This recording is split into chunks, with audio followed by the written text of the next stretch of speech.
मंगलाचरण का ये श्लोक है।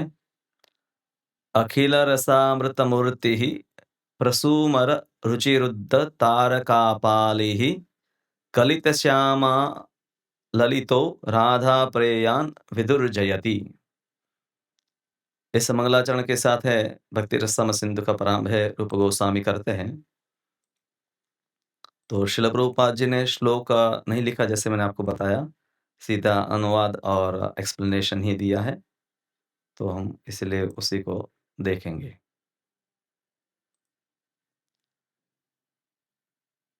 भगवान कृष्ण परम पुरुष समस्त कारणों के कारण तथा समस्त रसों शांत, दास्य, सख्य, वात्सल्य और माधुर्य, ये 5 मुख्य रस है।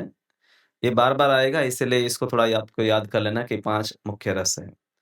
फिर हास्य, करुण, भयानक, वीर, रौद्र, अद्भुत और विभत्स। विभत्स को कई बार लोग विभत्स भी कहते हैं, पर संस्कृत में शब्द है विभत्स। तो ये 7 गौण रस है, इसकी भी आगे हम चर्चा करेंगे। तो भगवान को अखिल रसामृत मूर्ति, सभी रस है उनका अगर मूर्ति बनाया जाए, जैसे एक फल होता है वो रस का घनीभूत रूप है, घन रूप है, उसी प्रकार से सभी रसों को अगर मूर्तिमंत रूप दिया जाए तो वो कृष्ण है। अखिल रसामृत मूर्ति, सभी रसों के मूर्तिमंत रूप। वे परम आकर्षक है और अपने विराट तथा दिव्य आकर्षक स्वरूप के द्वारा, मंगलाचरण में कुछ गोपियों के नाम बताए गए हैं, वो है तारका, पालिका, श्यामा, ललिता तथा अंततः श्रीमती राधा रानी जैसे गोपियों को मोहित कर लिया। एक दूसरा अनुवाद है।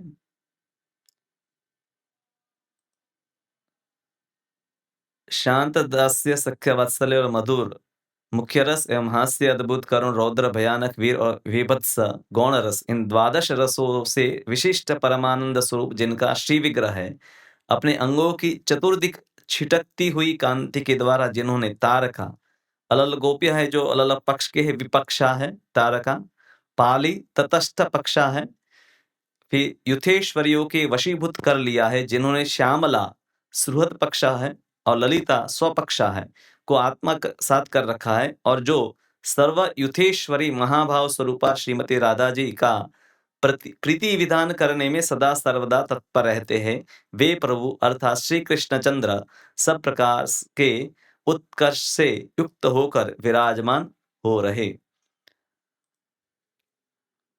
तो ये अनुवाद श्लोक का शब्द से अनुवाद था। प्रभुपाद आगे लिखते हैं कि वे प्रभु हम पर कृपा करे जिससे कृष्ण कृपा विग्रह श्रीमद भक्ति सिद्धांत सरस्वती गोस्वामी प्रभुपाद द्वारा प्रेरित होकर भक्ति रसाम सिंधु लिखने के इस कार्य को संपन्न करने में मुझे कोई बाधा उपस्थित ना हो। क्योंकि कोई भी आप वस्तु प्रारंभ करते हैं तो उसमें कहीं ना कोई बाधा भी आ सकती है, तो उसको दूर करने के लिए भी प्रार्थना की गई है, मंगलाचरण में प्रार्थना की जाती है। अब प्रभुपाद जी है अपना प्रार्थना करते हैं। मैं श्री रूप गोस्वामी प्रभुपाद तथा शिला भक्ति सिद्धांत सरस्वती गोस्वामी प्रभुपाद के चरण कमलों में सादर नमस्कार करता हूँ, जिनकी प्रेरणा से मैं भक्ति रसाम सिंधु का सार संकलन करने के कार्य में प्रवृत्त हुआ हूँ।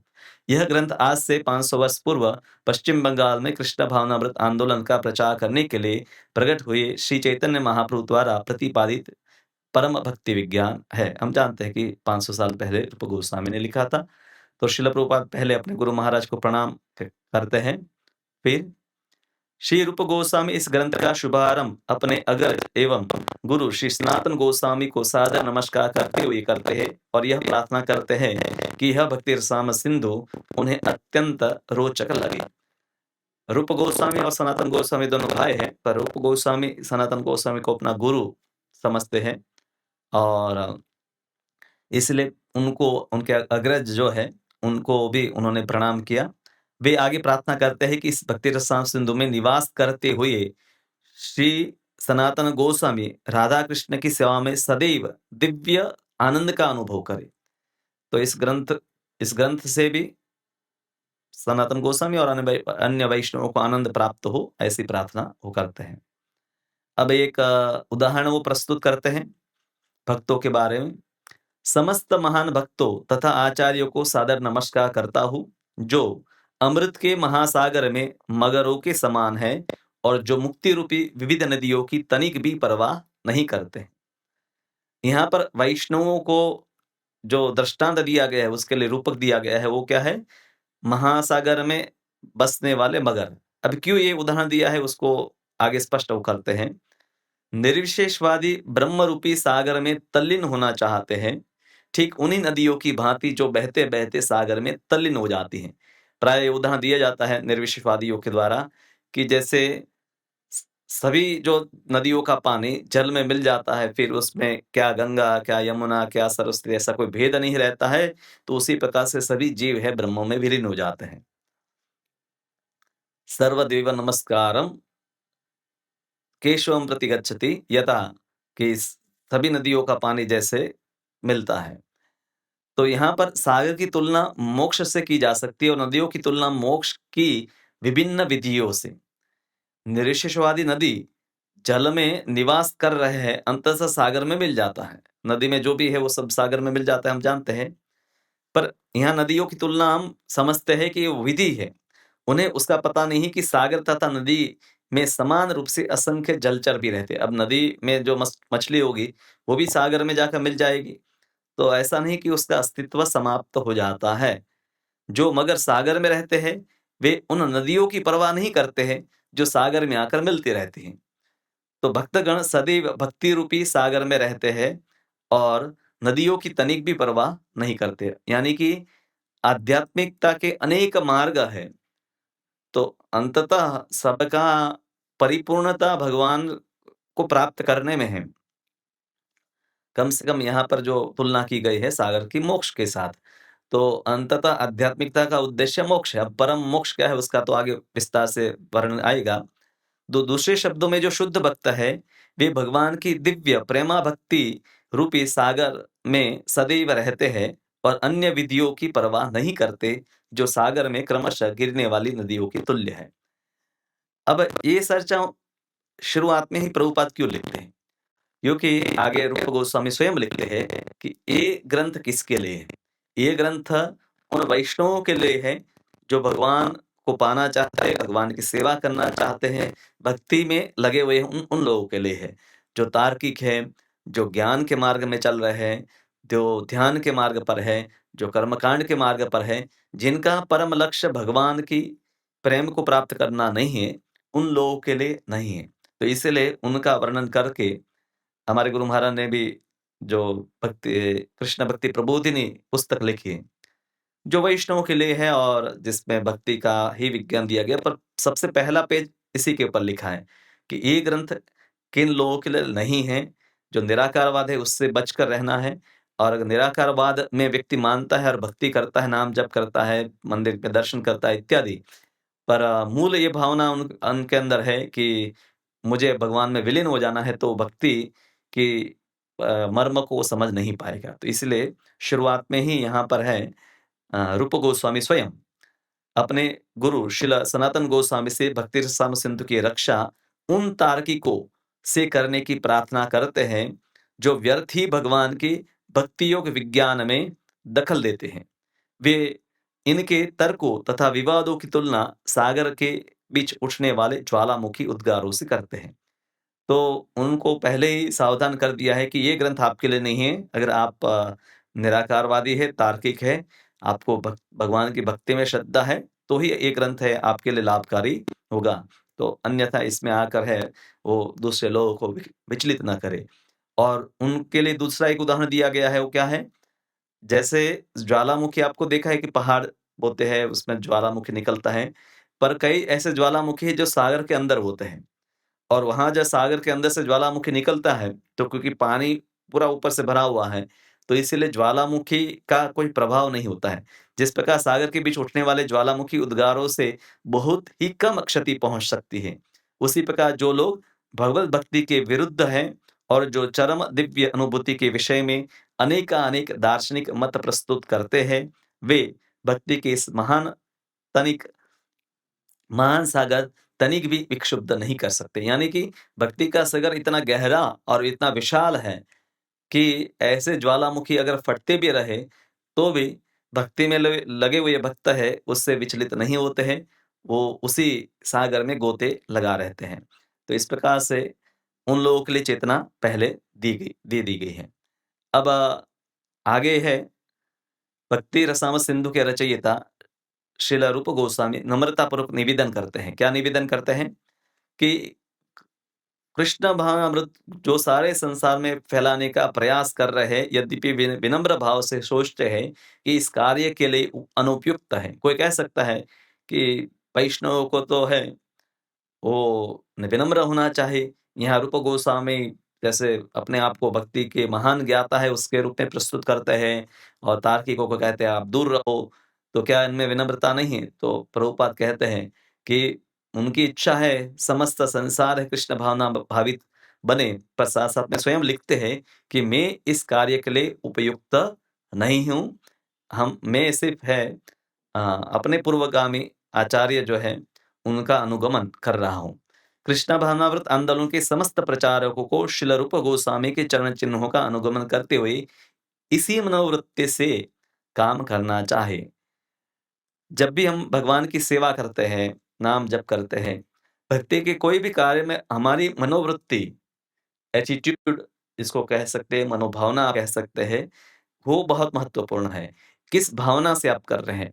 आपके मन में ये है कि मैं पूरे संसार का उद्धार कर दूँ, मेरे जैसा कोई एक्सपर्ट नहीं है, दक्ष नहीं है, तो ऐसे मनोवृत्ति से करेंगे तो अहंकार होगा। हो सकता है कुछ सफलता मिल जाए, पर वो वास्तव में भक्ति भावना नहीं है। तो रूप गोस्वामी अपने आप को प्रस्तुत करते हैं और श्रील प्रभुपाद जी इसके बारे में बताए कि वो अपने आप को अनुपयुक्त ही समझते हैं। हालाँकि उन्होंने चैतन्य महाप्रभु स्वयं है, उनको इस कार्य में लगाया है, तो सर्वथा वो योग्य है, फिर भी अपने आप को अयोग्य ही मानते हैं। अपितु यही मानना चाहिए कि हम पूर्ववर्ती आचार्यों के निमित्त मात्र हैं। इसको भगवद गीता में वो भगवान कहते ही हैं, निमित्त मात्रम भव सव्य साचिन, कि हर भक्त को ये समझना चाहिए कि जैसे एक डॉक्टर जो ऑपरेशन करता है, तो उसके हाथ में कैंची होती है, एक चाकू होता है, तो मैं उसी प्रकार से हूँ। मैं वैष्णव के हाथ में एक सिर्फ साधन मात्र हूँ, और जिस प्रकार से वैष्णव या गुरु जो है इस साधन का प्रयोग करना चाहे उस प्रकार से करे। और अगर कोई इस कार्य करने से कुछ मुझे प्रसिद्धि मिले तो उसको मैं अपने गुरु महाराज के चरण कमलों में समर्पित करता हूँ। तो इसलिए पूर्ववर्ती आचार्य हम इसलिए हमेशा आरती जब गाते हैं या अंत में जयकार जब कहते हैं, जय ध्वनि, तो हम कहते हैं all glories to assemble devotee, सभी भक्तों की जय हो। ऑल ग्लोरीज टू शिल प्रभुपाद की जय हो। यानी कीर्ति मेरी नहीं, प्रभुपाद की हो, अन्य सब वैष्णवों की हो। तो ये वैष्णवों के मन में ये भावना हमेशा होनी चाहिए, चाहे छोटा प्रचार कर रहा है, बड़ा प्रचार कर रहा है, कितना भी कैसा भी भक्त हो, वो अगर इस मनोवृत्ति से काम करता है तो उसके लिए भक्ति मार्ग को समझना अति सरल हो जाता है, अन्यथा भक्ति मार्ग को समझना काफ़ी कठिन है। और अनेक चरण चिन्हों और उनके चरण चिन्हों पर चलकर ही हम पीड़ित मानवता के लाभ के लिए कुछ कर सकते हैं। शिल प्रभुपाद का यहाँ पर जो मूड आप समझ सकते हैं। हमारे गुरु महाराज ने अभी ये पुस्तक भी प्रकाशित किया है, मूड एंड मिशन ऑफ शिल प्रभुपाद। प्रभुपाद की भावना क्या थी और उनका मिशन क्या है? तो एक शिष्य का कर्तव्य है कि गुरु की भावना और गुरु के मिशन को समझने का प्रयास करे और अपने आप को भी उसके लिए समर्पित करे। तो यहाँ प्रभुपाद जी है, उनकी भावना को हम देख सकते हैं कि हम पीड़ित मानवता के लाभ के लिए कुछ कर सकते हैं। तो एक वैष्णव की यही भावना रहती है और उसका यही मिशन होता है कि वो कुछ करे। आगे थोड़ा-सा परिचय, ग्रंथ का परिचय देते हैं। भक्ति रसामृत सिंधु 4 भागों में विभाजित कर दिया गया है। जिस प्रकार सागर को कभी-कभी 4 भागों में विभाजित कर दिया जाता है। वैसे सागर तो एक ही है, पर हम कहते हैं हिंद महासागर है और फिर पैसिफिक सागर है, तो अलग-अलग उसके नाम दिए जाते हैं। तो एक ही सागर है, पर समझने के लिए, सरलता के लिए 4 भाग किए गए हैं। इसके हर भाग में विभिन्न अनुभाग हैं। जो मेन 4 भाग है उसमें फिर और भाग है। जैसे सागर में क्या होता है, मूल भक्ति रसामृत सिंधु में सागर की भांति पूर्व, दक्षिण, पश्चिम तथा उत्तर 4 भाग होते हैं। तो पूर्व से आप इसे क्लॉकवाइज शुरू किया, पूर्व, फिर दक्षिण, फिर पश्चिम और उत्तर। तो इन विभागों के अनुभाग लहरों के रूप में हैं। तो सागर में क्या होती है? लहरें होती हैं। तो यहाँ पर हर अध्याय का नाम एक लहर के रूप में दिया गया है। जिस प्रकार सागर में विभिन्न लहरें पश्चिम, दक्षिण, पूर्व या उत्तर दिशा में सदैव उठती रहती हैं, उसी प्रकार भक्ति रसाम सिंधु में भी अनेक लहर है। प्रथम भाग में 4 लहर है, जिनसे 4 लहरें यानी कि पहला जो डिवीज़न है, जो हम सब जो नए भक्त है, भक्ति में अभी कुछ साल हुए, उनको ये समझना बहुत ही ज़रूरी है कि 4 भाग में पहला है कि भक्ति की व्याख्या और सामान्य भक्ति का वर्णन किया गया है, भक्ति के लक्षण इसका। दूसरी लहर में भक्ति के वैधानिक साधनों के विषय में, कि भक्ति में क्या-क्या साधन अपनाने चाहिए, वो। तीसरी लहर भाव के विषय में, भाव क्या है? और चौथी लहर है प्रेम के बारे में, कि परम प्रेम, ईश्वर का प्रेम क्या है? इन सब का वर्णन लक्षणों सहित स्पष्ट रूप से प्रस्तुत किया गया है।